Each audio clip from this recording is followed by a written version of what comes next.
Welcome back to the channel. Reefer cargo procedures, essential knowledge for handling temperature-sensitive goods on ships.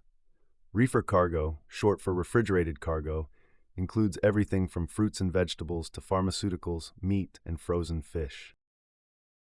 The primary objective is maintaining the precise temperature required by the shipper throughout the entire voyage, ensuring the cargo arrives in marketable condition.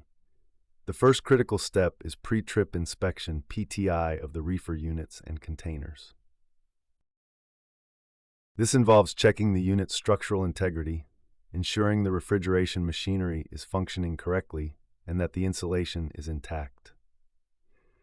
The temperature settings must be accurately programmed according to the cargo manifest and shipper's instructions.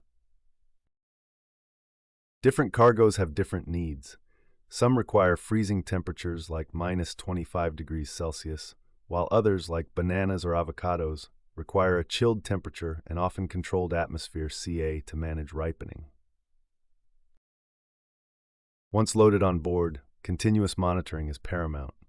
Ship's crew must perform regular temperature checks, typically twice daily, recording the supply air temperature and the return air temperature for every unit.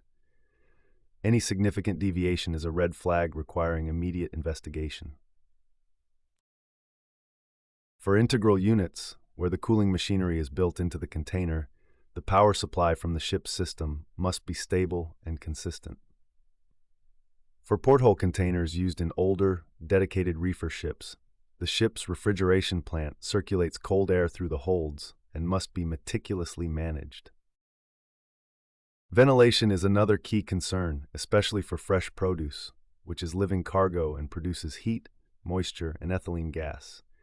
Adequate fresh air exchange must be provided to remove these unwanted byproducts without compromising the set temperature. Any malfunction in a reefer unit must be reported immediately, and the crew must be trained to follow contingency plans, which may include shifting the container to a different power source or manually adding dry ice in emergencies. Accurate record-keeping of all checks, settings, and interventions forms a legal document for any potential claims. Special attention must be paid to defrost cycles, which are necessary to prevent ice buildup that restricts airflow but must be kept short to avoid temperature spikes.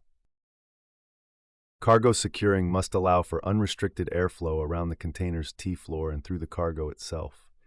Proper reefer procedure protects the cargo and prevents substantial financial loss.